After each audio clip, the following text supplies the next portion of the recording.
Hey there, how you doing? And welcome to Weird Spins. This is going to be part 2 of a video that I started about a week and a half ago. I don't know the exact date I posted it, but I acquired another healthy pile of 78 RPM discs, a lot of it being pre-1929 kind of stuff, and there were some really interesting pieces in there. So this is the second box, and I'm going to divide the video in the middle with a playthrough on a disc that I think looks pretty exciting and interesting. So when I get an opportunity and I'm back home, I'm going to spin that and insert it into the video before I upload. There's going to be a part 3, and no telling what'll be in there because I have a third and final box being held for me. So as soon as I have an opportunity to go out and get it, there will be a part 3 on this Ultimate 78's haul, which just became maybe even more ultimate. I don't know how much more because I don't know what's there, but I'm just loving going through this really beyond a century old stuff that's in this pile. So here it goes. Here's the first part of it. You know, one of the things that I think is really cool about finding a collection like this, and is kind of what really drew me into collecting 78s before I had them with my original collection. I had a few here and there, mostly picture discs and a couple of kind of interesting kids records, but that was about it. But since kind of getting back into this journey of collecting, I've discovered, whereas with vinyl collecting you really are going after music and stuff that you culturally are 100% familiar with, stuff that you know about. With 78s, a lot of the times you're doing a rescue. You don't know quite what you're going to get. And when you get really ancient stuff that's over a century old, it feels almost more like being an archaeologist, because you can have so much fun trying to look up and cross-reference material online and through other resources and utilize that to sort of put together pieces of a puzzle to figure out what some of these things really are.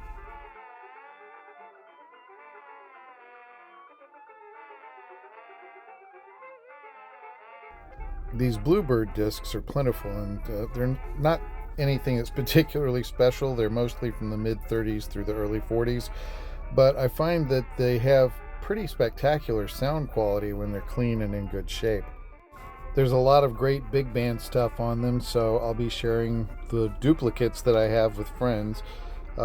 There's duplicates of some of the older stuff too, but the Bluebirds in particular I think that most people will be able to appreciate, just because they sound so nice, and there's some really famous recordings on them that people are familiar with even today.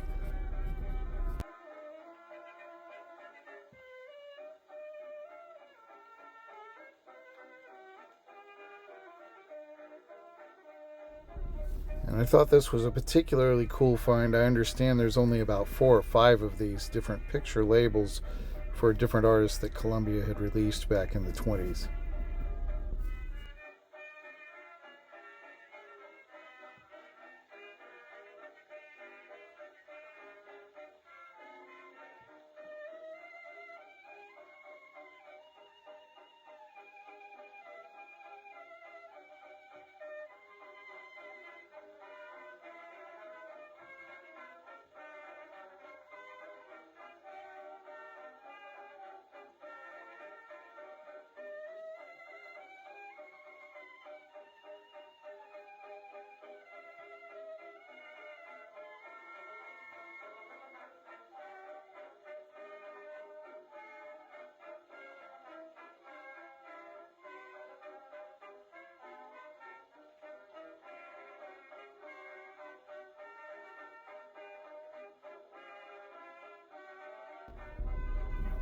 And a couple more doo-wops showed up. Again, most of this stuff was back from the 30s going backward.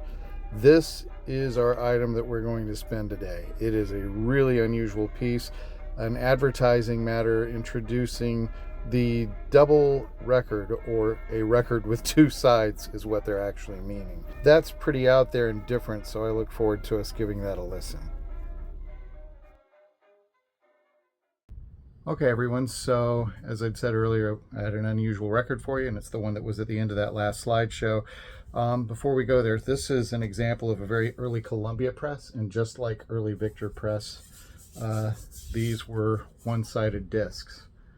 So they'd have the little sticker with some details about licensing rules and regulations, or the artist, kind of like program notes, that sort of thing on the back.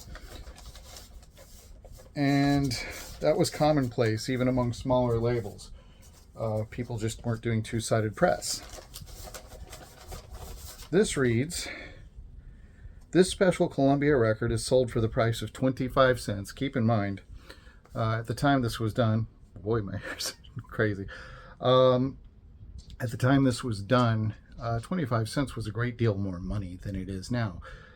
Record players, phonographs of any kind, were still in a very primitive state. All of these recordings were non-electrical, so you're basically yelling into a horn, and whatever vibration that you get out of the needle on the other end of it cutting into a groove was the sound that you got. So they're not the same as things that were being created from 1926 forward.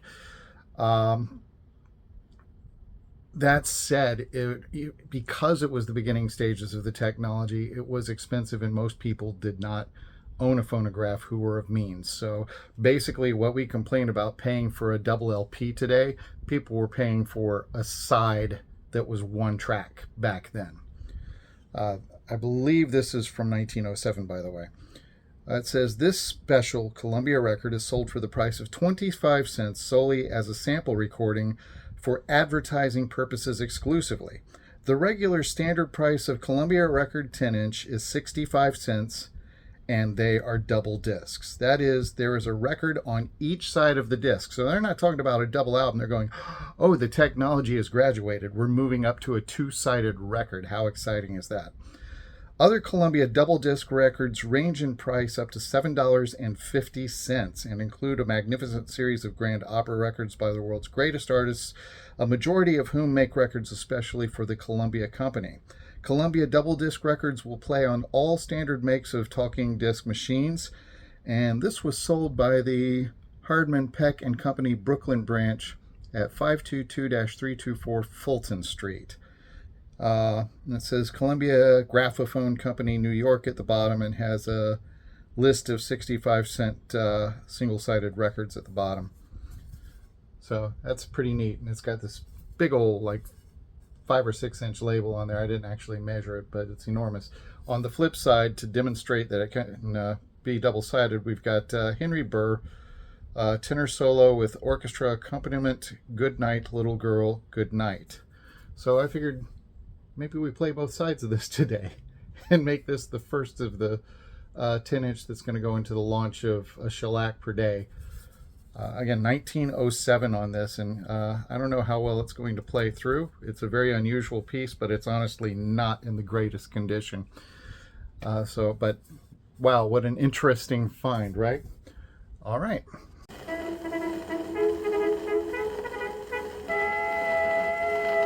The other side of this sample Columbia record affords the best possible evidence of the quality of Columbia recording. It demonstrates the faithfulness of our reproduction of the singing voice, and it is typical of the quality of every record in the entire Columbia list. The standard price of 10-inch Columbia double disc records is 65 cents.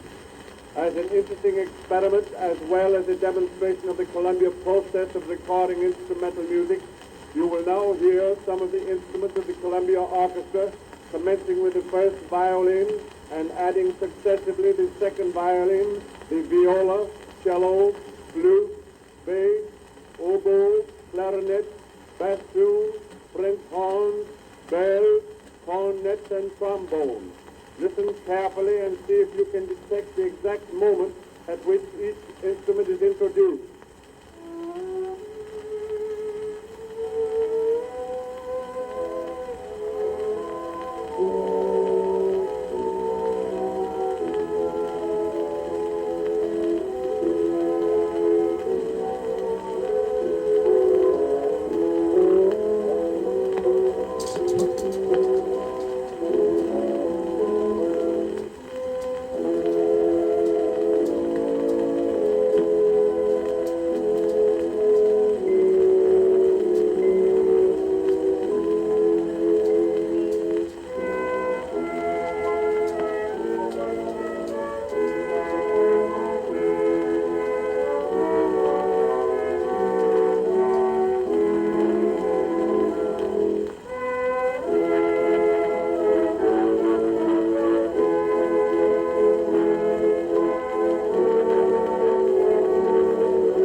wise to remember, Columbia double disc records may be played on either Columbia or Victor machines, and they will unfailingly outwear any other record.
Now, on the second half of this part of the dig, going through these, I found a lot of Victors. There's a number of one-siders in there. Some of them go back as far as 1906, I believe. There's one that I haven't been able to confirm. It might be as far back as 1904. I found a Columbia single-sider that is just the William Tell Overture, and it's from 1904, but it's kind of interesting because it's actually a repress of a record that they had put out initially in 1901. There's some other stuff that's in here more towards the end, like Diva and Perfect and Velvet Tone, other labels that are a little more unusual. So hope you enjoy kind of glancing through these and checking out some of the titles. Next time I want to open up the part 3 with basically just kind of describing a little bit of my history and how I really got into an interest in 78s from the time I was a child and old-time radio. While I only recently started collecting this stuff and researching it kind of en masse, I always appreciated it, and I remember having 78s. I think Yma Sumac and a few other things that I really loved and still love to this day. That album was just spectacular. Oh yeah, we got a whole bunch of Bluebird Glenn Millers here, which one thing is kind of cool about Bluebirds is they're real common and they're from the mid-30s, so I usually prefer looking for the older, more obscure, strange stuff. But these actually have a really rich sound, Bluebird press. They're very loud electric recordings. Here's some of the Diva, and that's a very old Columbia right there. And yet another one. These are one-siders. One of these I think was William Tell Overture, and it's from 1906, but I think the first press of it was actually 1901, so it's a reissue. And that's a Parlophone. I thought that was kind of cool. I wasn't expecting to find UK label 78 in there. Banner and another Diva. So yeah, when I get a chance to go through the new box, I'll go ahead and upload details on those. And I'd also like to kind of go into the backstory a little bit, because this is not entirely new for me to absolutely love 78s. I've loved 78s and old-time radio from the time I was about 7 years old and got introduced to them on a family trip. But there's more to that, so I'll share that next time. So thank you everybody for hanging out with me and looking at these amazing century-plus old records, many of them. And I look forward to doing the next part in this series of 3 videos. We'll see you again real soon, and I appreciate your continued encouragement and support. I am grateful to each and every one of you. Thank you.